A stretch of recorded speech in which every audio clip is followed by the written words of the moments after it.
Bismillahirrahmanirrahim. Assalamualaikum warahmatullahi wabarakatuh. Innal hamdalillah nahmaduhu wa nasta'inuhu wa nastaghfiruh wa na'udzu billahi min shururi anfusina wa min sayyiati a'malina. May yahdihillahu fala mudilla lahu wa may yudlil fala hadiya lahu. Asyhadu an la ilaha illallah wahdahu la syarika lahu wa asyhadu anna Muhammadan abduhu wa rasuluh sallallahu alaihi wa ala alihi wa sahbihi wa man ittaba'a hudahu ila yaumiddin, amma ba'd. Bapak dan ibu-ibu kaum muslimin wal muslimat rahimani wa rahimakumullah. Alhamdulillah, puji dan syukur kita panjatkan kepada Allah Subhanahu wa taala atas segala nikmat yang telah Allah Subhanahu wa taala anugerahkan kepada kita semua, sehingga di malam hari ini kembali kita berkumpul di masjid yang kita cintai ini untuk melaksanakan sholat maghrib berjamaah, yang kemudian kita lanjutkan dengan kajian membahas perjalanan hidup junjungan kita Nabi Muhammad sallallahu alaihi wa ala alihi wasallam. Sebelum kita mulai pelajaran, kami ucapkan jazakumullah khairan kepada Yayasan Masjid Surau Ageng Al-Fatah yang telah memperbanyak buku ringkasan hukum puasa Ramadan dan i'tikaf. Mudah-mudahan menjadi ilmu yang bermanfaat dan menjadi amal jariah kita semua. Baik, insya Allah kita akan kembali melanjutkan pelajaran kita. Pada pertemuan yang terakhir kita sudah ambil beberapa faedah dan pelajaran dari kisah masuk Islamnya Hamzah bin Abdul Muttalib dan juga Umar bin Khattab radhiyallahu taala anhu. Sekarang kita akan masuk ke dalam pembahasan yang baru. Judul yang disebutkan tadi adalah pemboikotan terhadap Bani Hashim. Namun sebelumnya ada satu fragmen yang juga terjadi di masa itu, yakni ketika sebagian dari orang-orang Quraisy, pemuka Quraisy, yakni An-Nadhr bin Harith, yang mencoba untuk berkonsultasi dengan orang-orang Yahudi yang ada di Yathrib atau yang ada di kota Madinah. Mereka berkonsultasi kepada orang-orang Yahudi tentang Nabi SAW. Ya, bagaimana tanggapan orang-orang Yahudi tentang keberadaan Nabi alaihissalam. Nah, kemudian orang-orang Yahudi ini mengatakan kepada An-Nadhr bin Harith, coba engkau tanyakan tentang 3 perkara kepada orang yang mengaku Nabi tersebut. Kalau dia bisa menjawab 3 perkara ini, maka dia adalah Nabi yang benar diutus oleh Allah Subhanahu wa taala. Namun ketika dia tidak bisa menjawabnya, maka dia adalah seorang pendusta. Maka apa perkara yang diperintahkan atau yang diminta oleh orang-orang Yahudi agar An-Nadhr bin Harith menanyakannya kepada Rasul sallallahu alaihi wasallam? Yang pertama adalah tentang para pemuda yang bersembunyi di gua. Kemudian pertanyaan yang kedua adalah tentang seorang laki-laki yang berhasil menguasai bumi belahan timur sampai bagian barat. Kemudian yang ketiga pertanyaan tentang ruh. Ya, dan tentang ruh ini pasti dia akan menjawab bahwa ini adalah urusan Rabb-nya. Karena ini adalah suatu perkara yang gaib. Tidak ada seorang hamba pun yang mengetahuinya. Maka kemudian An-Nadhr bin Harith pun bertanya kepada Nabi alaihissalam, ya, tentang 3 pertanyaan ini. Maka Nabi SAW ketika itu mendapatkan wahyu dari Allah. Ya, beliau tidak berbicara dari hawa nafsunya, tapi dari wahyu yang diwahyukan oleh Allah Subhanahu wa taala. Wa ma yantiqu 'anil hawa in huwa illa wahyun yuha. Maka turunlah firman Allah Subhanahu wa taala yang berbicara tentang Ashabul Kahfi, para pemuda penghuni gua yang mereka mempertahankan keimanannya, kemudian terpaksa mengasingkan diri dari kaumnya, kemudian berada di dalam gua. Ya, Allah Subhanahu wa taala menurunkan firman-Nya, nahnu naqussu 'alaika naba'ahum bil haqq innahum fityatun amanu bi rabbihim wa zidnahum huda wa rabatna 'ala qulubihim idh qamu faqalu rabbuna rabbus samawati wal ard lan nad'uwa min dunihi ilaha laqad qulna idzan syatata haula'i qaumun ittakhadhu min dunihi aliha laula ya'tuna 'alaihim bisultanin bayyin faman azlamu mimman iftara 'ala Allahi kadziba. Turunlah firman Allah Subhanahu wa taala yang menerangkan tentang Ashabul Kahfi. Kami ceritakan kepada engkau Muhammad, ya, dengan sebenar-benarnya. Innahum fityatun amanu bi rabbihim wa zidnahum huda. Mereka itu adalah pemuda-pemuda yang beriman kepada Rabb mereka lalu kami tambahkan petunjuk kepada mereka. Warabatna ala qulubihim, dan kemudian kami teguhkan hati mereka. Idz qamu faqalu rabbuna rabbus samawati wal ard, ketika mereka bangkit berdiri lalu mengatakan bahwa Rabb kami adalah Rabb yang menguasai langit-langit dan bumi.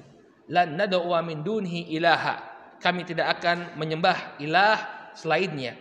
Laqad qulna idzan syatata, kalau kami menyembah yang selainnya maka kami telah mengucapkan suatu kalimat yang jauh dari kebenaran. Haula'i qaumun attakhadhu min dunihi alihah, kaum kami, kata pemuda-pemuda tersebut, telah menjadikan selain Allah Subhanahu wa taala sebagai sesembahan-sesembahan.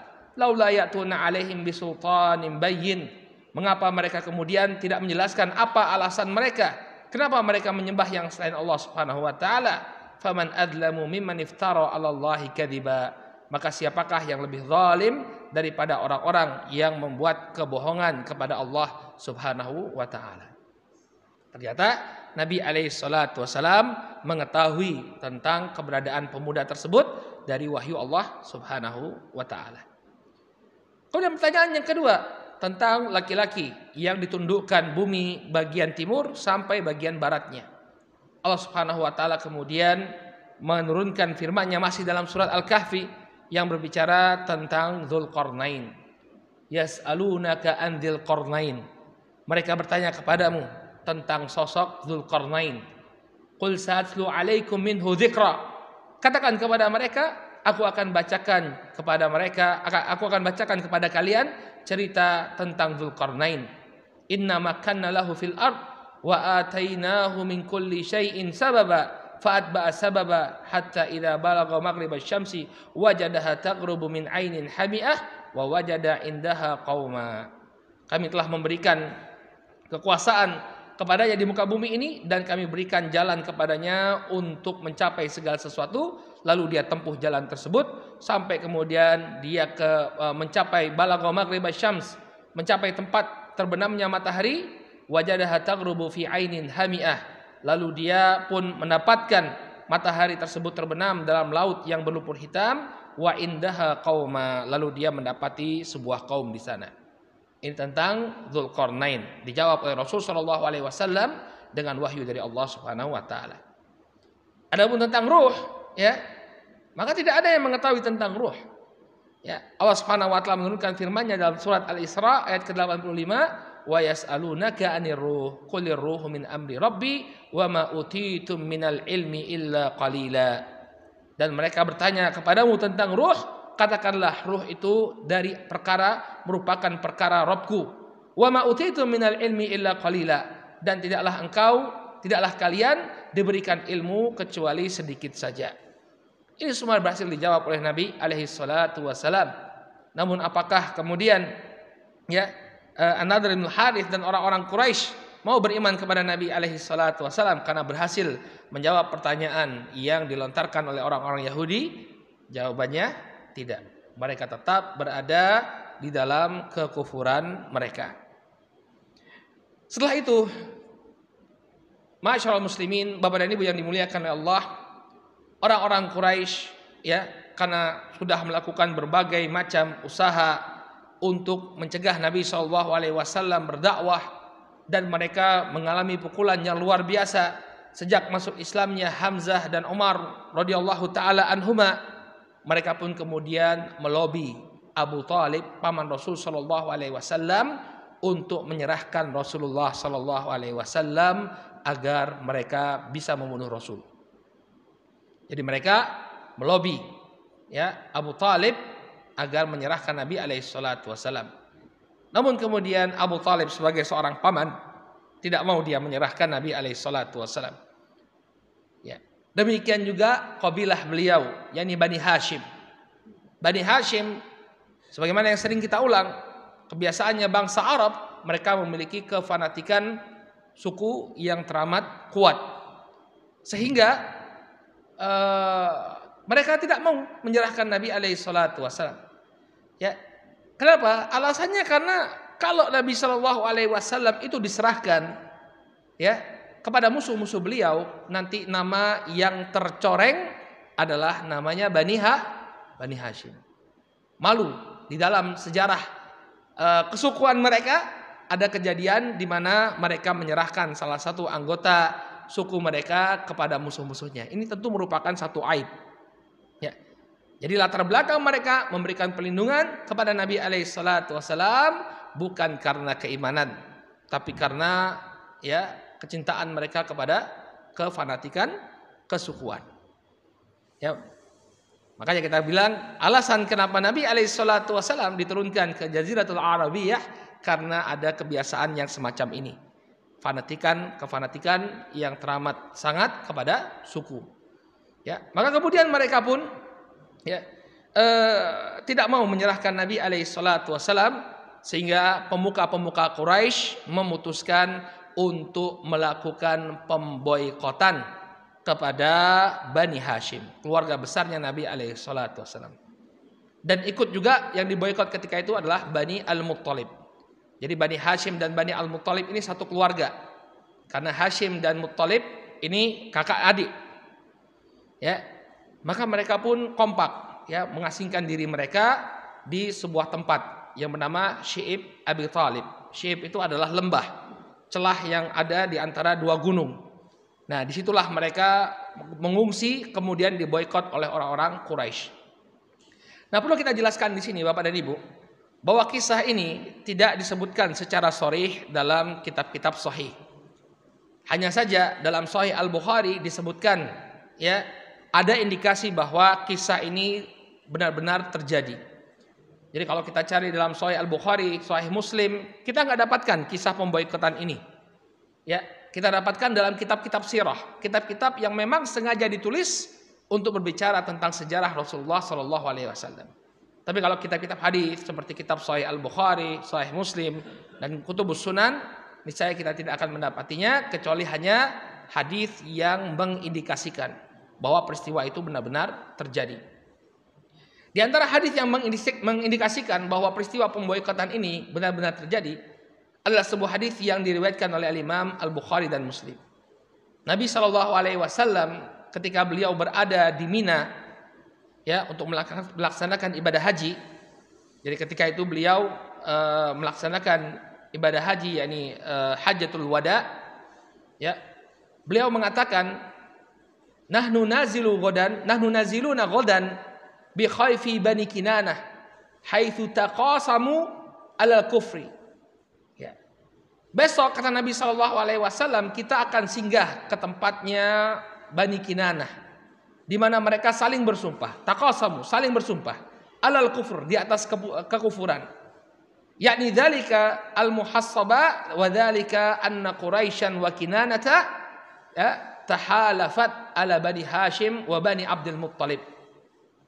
Yang demikian itu karena orang-orang Quraisy dan Kinanah mereka membuat perjanjian ya untuk memboikot Bani Hashim dan Bani Abdul Muttalib atau Bani Muttalib. Yang benar adalah Bani Hashim dan Bani Muttalib. Alla yunakihuhum wa la yubayi'uhum hatta yuslimu ilaihim Nabi SAW.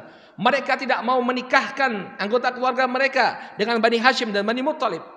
Demikian juga mereka tidak mau berjual beli dengan Bani Hashim dan Bani Muttalib hatta yuslimu ilaihim Nabi SAW.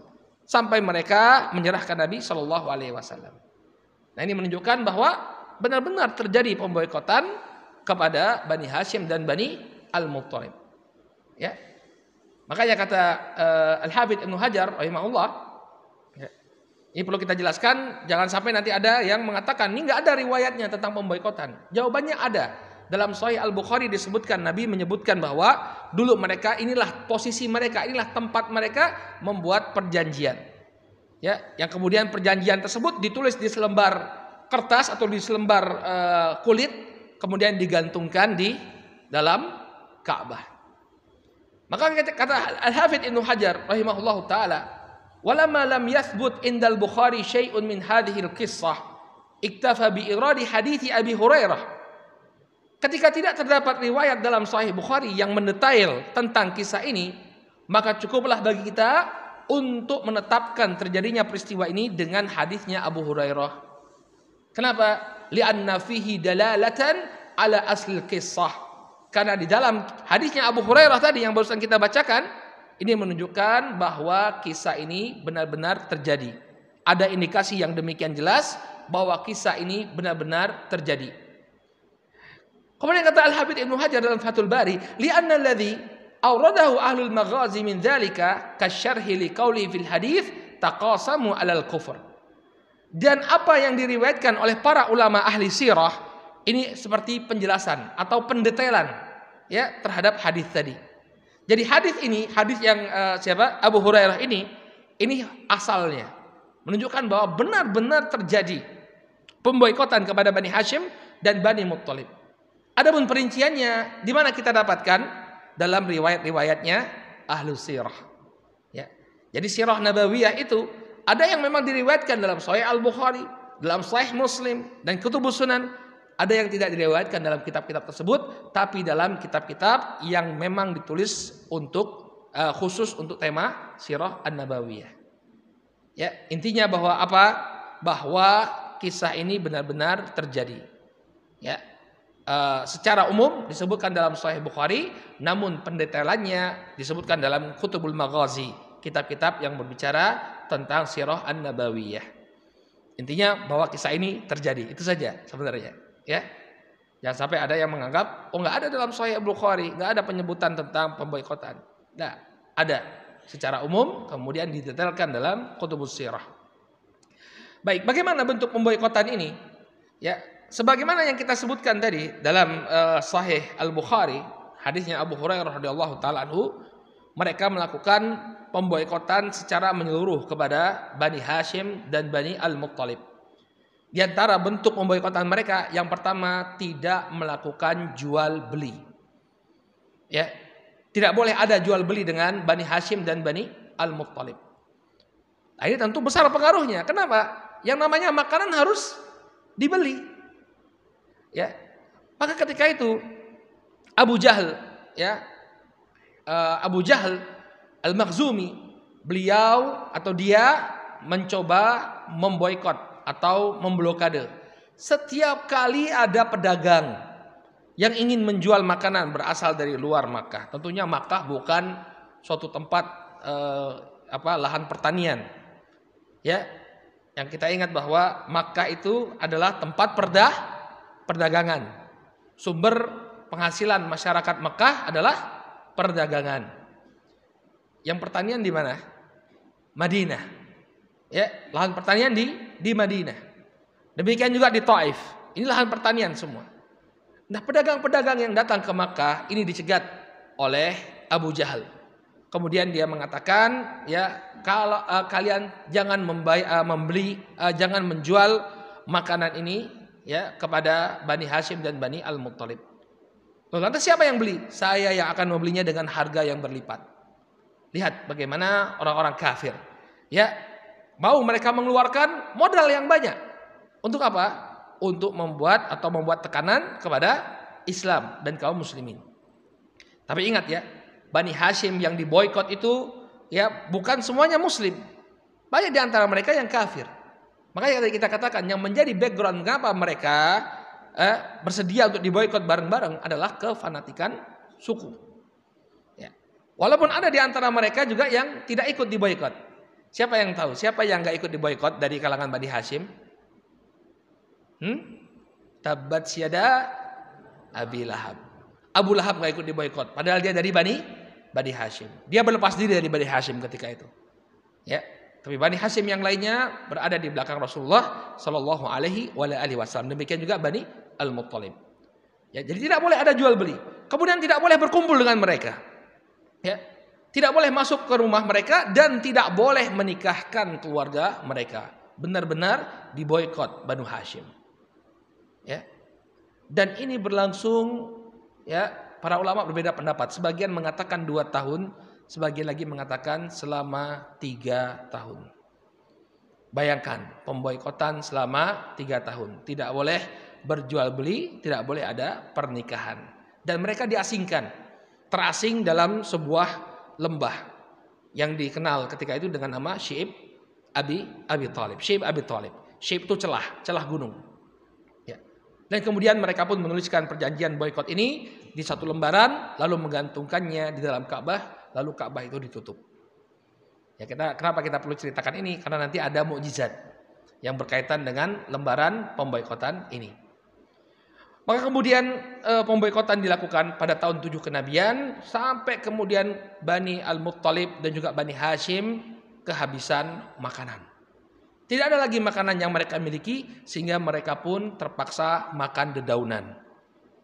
Sampai diceritakan oleh Sa'ad ibn Abi Waqqas radhiyallahu taala anhu, ya, ketika itu dia saking kelaparannya gak sadar apa yang dia makan, apa yang bisa dia makan dia makan.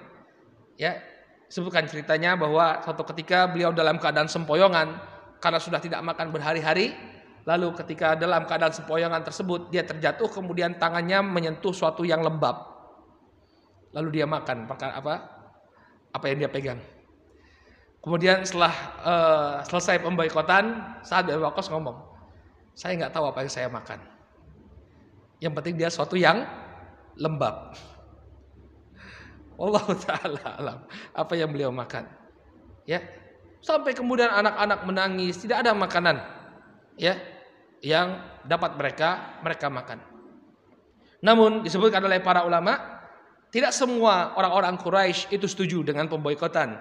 Ya, yang menjadi provokator pemboikotan ini adalah Abu Jahal. Namun di sana banyak orang-orang yang memiliki simpati kepada kaum muslimin. Di antaranya adalah Mut'im bin Adi. Mut'im bin Adi ini bapak dari sahabat Jubair bin Mut'im.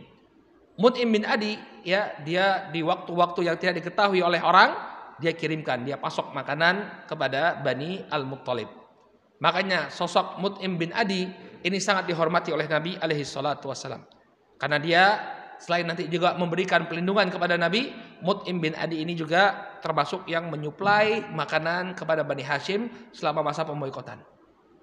Oleh karena itu nanti kita akan sampai pada perang Badar insyaallah, ketika Nabi SAW melihat 70 orang Quraisy yang ditawan dalam perang Badar, beliau mengatakan kalau Mut'im bin Adi masih hidup, kemudian dia memintaku untuk membebaskan mereka, maka niscaya aku akan bebaskan mereka. Sebagai bentuk penghormatan Nabi SAW terhadap jasa Mut'im bin Adi. Tapi qadarullah wa masyafa'al, Allah tetapkan bahwa dia mati di atas kekufurannya.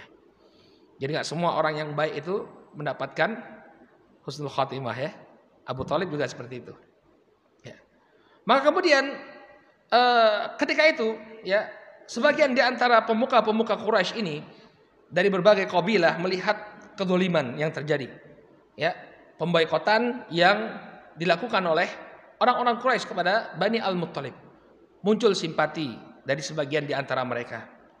Yang pertama kali menunjukkan simpatinya adalah seorang yang bernama Hisham bin Amr. Hisham bin Amr merasakan, ya, kita makan makanan, kita memakai pakaian, sementara Bani Hashim dan Bani Al-Muttalib mereka dalam keadaan yang sangat tragis. Maka dia berpikir, ya, untuk mencari teman. Bagaimana caranya untuk membatalkan perjanjian tersebut, ya, atau pemboikotan tersebut. Dan ketika itu pemboikotan sudah berlangsung selama 3 tahun. Bayangkan, diboikot selama 3 tahun. Ya, tidak boleh dapat masukan makanan. Itu pun ada pasokan makanan pun diberikan secara diam-diam rahasia. Ya, bisa kita bayangkan bagaimana penderitaan yang dialami oleh kaum muslimin dan Bani Hashim ketika itu. Maka kemudian Hisham bin Amr ini mencari teman. Dia bertemu dengan Zuhair bin Umayyah Al-Makhzumi. Ya, nah 2 orang inilah yang kemudian diberi hidayah oleh Allah Subhanahu wa taala untuk masuk Islam. Masya Allah, karena kebaikan hatinya, ya, Hisham bin Amr dan Zuhair bin Umayyah ini ketika Fatu Mekah, ya, Allah Subhanahu wa taala berikan hidayah, mereka masuk Islam. Maka kemudian Hisham mengatakan kepada Zuhair, "Wahai Zuhair, tidakkah engkau merasa, ya, orang-orang Bani Muttalib dan juga Bani Hashim dan Bani Muttalib dalam keadaan kelaparan, sementara kita dalam keadaan berkecukupan. Tidakkah engkau merasakan sesuatu dalam hal ini?" Kemudian kata Zuhair, "Ya, ini adalah sebuah kedzaliman. Tapi siapa aku? Aku hanya sendirian." Ya, kemudian kata Hisham, "Ada aku. Mari kita cari orang yang ketiga." Maka kemudian Hisham pun berbicara kepada Mut'im bin Adi. Dia melihat Mut'im bin Adi ini padanya ada kebaikan. Dia katakan kepada Mut'im bin Adi, "Wahai Mut'im bin Adi, apakah pantas kita kekenyangan dalam keadaan Bani Al-Muttalib dan juga Bani Hashim dalam keadaan kelaparan. Kemudian sama ucapan Mut'im bin Adi, ya tentu tidak pantas. Tapi siapa saya? Saya hanya sendirian. Kemudian kata Hisham bin Amr, ada Zuhair bin Abi Umayyah. Bertiga. Kemudian aku akan cari lagi orang yang keempat. Cari lagi orang yang keempat. Kemudian dia bertemu dengan Abul Bakhtari ibn Hisham, mengatakan hal yang sama. Wahai Abul Bakhtari ibn Hisham, apakah pantas bagi kita makan kekenyangan tapi dalam keadaan Bani Hashim dan Bani Al-Muttalib dalam keadaan kelaparan? Kemudian kata Abul Bakhtari, ya tentu tidak. Tapi siapa saya? Saya hanya sendirian. Ya, sudah ada orang empat, cari yang kelima.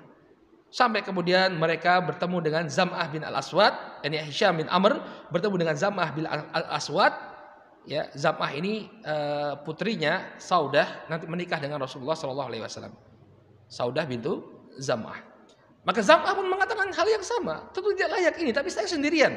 Tidak ada yang lainnya. Maka kemudian terkumpullah 5 orang. Dan mereka ini 5 orang berasal dari suku yang berbeda. Ya, kabilah yang berbeda. Dan di sana ada Zuhair bin Abi Umayyah Al-Makhzumi. Al-Makhzumi.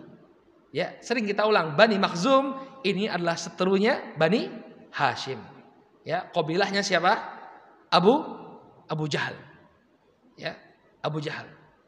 Maka kemudian mereka pun ketika itu mereka berkumpul, orang-orang Quraisy sedang berkumpul di sekitar Ka'bah. Maka Zuhair kemudian mengatakan kepada keempat temannya, biarkan aku yang memulai. Ya, ana abda'ukum, kata dia. Ana abda'ukum. Ya, biarkan aku yang memulai berbicara dengan mereka. Maka ketika itu orang-orang Quraisy sedang berkumpul di sekitar Ka'bah, Zuhair menggunakan pakaian kebesarannya, lalu dia tawaf mengitari Ka'bah 7 kali, lalu dia berpidato di hadapan orang-orang Quraisy. Ya ahla Makkah, wahai penduduk Makkah, anak kulut ta'am, wa nalbasu thiyab, wa banu Hashim halqa. Wahai ahlu Makkah, wahai penduduk Makkah, apakah pantas bagi kita untuk makan dan kita menggunakan pakaian dalam keadaan Banu Hashim mendapatkan kebinasaan? La yuba' wa la yubta' minhum. Mereka tidak bisa melakukan jual beli. Mereka tidak bisa menjual, mereka tidak bisa membeli. Wallahi la aqudu hatta tushaqqa hadhihi as-sahifah al-qati'ah al-zalimah. Demi Allah, ya, saya tidak akan duduk sampai lembaran perjanjian yang zalim ini dirobek. Ya. Tentu Abu Jahal enggak terima dengan apa yang disampaikan oleh Zuhair ini. Kadzabta ya Zuhair. Ya, engkau berdusta wahai Zuhair. Nah, mulailah teman-temannya tadi yang 4 memberikan dukungan kepada Zuhair, ya, bahwa yang demikian ini merupakan kezaliman. Maka kemudian mulai berpikir para penduduk Makkah, ya, kenapa kok kita bisa setega ini kepada Bani Al-Muttalib dan juga Bani Hashim. Maka mulailah mereka, ya, menyuarakan suara untuk memutuskan boikot tersebut. Nah, ketika itulah terjadi sebuah mukjizat. Ya, ketika mulai ada suara ingin membatalkan pemboikotan kepada Banu Hashim dan Bani Al-Muttalib, Nabi SAW mengatakan kepada paman beliau Abu Talib, wahai pamanku, sesungguhnya Allah Subhanahu wa Ta'ala telah mengirimkan rayap untuk memakan surat perjanjian pemboikotan tersebut, kecuali penggalan-penggalan yang tertulis padanya Bismikallahumma, ya, dengan nama Allah, dengan namamu ya Allah. Ya. Maka kemudian Abu Talib pun menyampaikan ini kepada orang-orang Quraisy. Ya, wahai penduduk Makkah, sesungguhnya keponakanku telah mengatakan sesuatu. Apabila yang dia ucapkan adalah kebenaran, maka bebaskanlah kami dari pemboikotan. Dan apabila yang dia ucapkan adalah sebuah kedustaan, maka niscaya aku akan serahkan dia kepada kalian. Sesungguhnya keponakanku telah mengatakan bahwa lembaran pemboikotan telah dimakan oleh rayap. Allah telah mengutus rayap untuk memakannya, kecuali apa yang bertuliskan Bismikallahumma. Kemudian dibukalah pintu Ka'bah dan mereka mendapati sebagaimana yang dikhabarkan oleh Nabi alaihi salatu wassalam, bahwa lembaran tersebut telah habis dimakan rayap kecuali yang tertulis dalamnya Bismikallahumma. Ya, dan mereka pun menghentikan pemboikotan. Namun, apakah mereka mau beriman? Jawabannya tidak. Padahal apa yang dikatakan oleh Nabi Shallallahu Alaihi Wasallam benar-benar terjadi, bahwa lembaran itu telah dimakan oleh rayap kecuali lafaz Bismillahumma. Lihat, berkali-kali mukjizat ditampakkan kepada mereka, tidak serta-merta membuat mereka beriman. Inilah yang disampaikan oleh Allah Subhanahu wa taala dalam surat Al-Qamar, wa in yaraw ayatan yu'ridu wa yaqulu sihrun mustamir. Ya. Dan apabila mereka melihat suatu tanda kebenaran Nabi Shallallahu Alaihi Wasallam, mereka berpaling kemudian mengatakan sihrun mustamir. Ini sihir yang datang secara terus-menerus. Jadi mereka menganggap bahwa itu semua adalah sihirnya Rasulullah Shallallahu Alaihi Wasallam. Apa kemudian kata Allah Subhanahu Wa Taala? Kadzabu wa tabau ahwa'ahum wa kullu amrin mustaqir. Ya, mereka telah mendustakan Nabi dan mengikuti hawa nafsu mereka, dan setiap perkara sudah ditetapkan. Artinya itu ketetapan dari Allah Subhanahu wa taala, bahwa mereka tidak mau menerima kebenaran yang dibawa oleh Nabi alaihi salatu wassalam. Dengan demikian berakhirlah pemboikotan kepada Bani Hashim, kemudian kaum muslimin dan juga Bani Hashim dan Bani Al-Muttalib kembali ke kota Makkah. Ada beberapa pelajaran yang bisa kita dapatkan ya dari peristiwa pemboikotan ini. Di antara pelajaran yang disebutkan oleh para ulama, yang pertama adalah kerasnya permusuhan orang-orang kafir kepada Islam dan kaum muslimin. Saking kerasnya permusuhan mereka, bukan hanya kaum muslimin saja yang mereka perangi, bahkan orang-orang yang melindungi, memberikan pelindungan kepada Rasul Shallallahu Alaihi Wasallam ikut kena getahnya. Jadi yang diperangi oleh mereka bukan lagi kaum muslimin, tapi orang-orang yang melindungi kaum muslimin. Ya. Jadi memang seperti itu mereka. Yang penting apa? Cahaya agama Allah Subhanahu wa taala dipadam. Walaupun terkadang teman-teman mereka sendiri yang mereka boikot, yang mereka serang, ya, asalkan bisa memadamkan cahaya agama Allah Subhanahu wa taala, itu akan mereka lakukan. Kemudian yang kedua, pemboikotan atau embargo ini adalah salah satu strategi untuk melemahkan musuh. Lihat bagaimana caranya orang-orang kafir untuk melemahkan kaum muslimin, yakni dengan melakukan pemboikotan. Nah, kita juga harus sadar bahwa ini adalah salah satu strategi memboikot produk-produk orang-orang kafir misalnya. Seperti kemarin ketika terjadi pelecehan kepada Nabi alaihissalatu wassalam. Ya, kita melakukan pemboikotan kepada produk-produk Prancis. Terasa oleh mereka. Ya, sampai mereka minta dihentikan pemboikotan. Ya, makanya kalau bisa kita ya sejauh mungkin untuk tidak menggunakan produk mereka kecuali memang hal-hal yang kita butuhkan. Karena ini akan menguatkan mereka. Ya, contohnya saja air minum ya. Tinggalkan saja misalnya produk-produk Danone itu kan. Kita tuh aneh, heran. Airnya dari tanah kita. Ya, dibeli oleh orang Prancis, kemudian dijual, kita konsumsi. Goblok gak kita? Bodoh gak kita? Lihat instansi pemerintah kalau rapat, Aqua. Sampai dikatakan di Aqua nih. Ya, sampai jadi merek yang ini. Itu kan punya Prancis, punya Danone. Diambil dari mata air Sukabumi, diambil dari mata air mana-mana. Ya, dari tanah Indonesia. Yang jual orang Prancis ke Indonesia. Goblok gak kita? Ya, makanya mereka ngambil keuntungan dari kita. Kemudian mereka dengan bangganya ya nampakkan poster Nabi SAW, mengolok Nabi SAW di gedung-gedung pemerintahan mereka. Mana pemikiran kaum muslimin ya? Jadi mulailah kita melakukan pemboikotan kepada mereka. Banyak produk alhamdulillah punya kaum muslimin, banyak ya. Nggak usah sebut merek lah ya. Ya, banyak produk kaum muslimin, kita pakai produk kaum muslimin. Jadi pemboikotan ekonomi itu memang strategi yang sangat efektif. Raja Faisal dulu pernah tahun 70-an ketika Saudi itu masih dipimpin oleh Raja Faisal, beliau menghentikan pasokan minyak ke Amerika. Wah, Amerika kacau sekali. Sampai kemudian presidennya, kalau saya nggak salah Henry Kissinger itu datang melobi Raja Faisal untuk menghentikan pemboikotan. Tidak lama Raja Faisal ditembak oleh keponakannya. Ya. Ini menunjukkan bahwa yang namanya peperangan itu bukan hanya kontak fisik, enggak, lewat pemboikotan. Ya. Ini strategi harus dikuasai oleh kaum muslimin. Kemudian yang ketiga, menunjukkan kesabaran keluarga Rasulullah, keluarga dan para sahabat beliau. ya berbagai gelombang cobaan yang mereka hadapi, namun tidak menggoyahkan keimanan mereka sama sekali.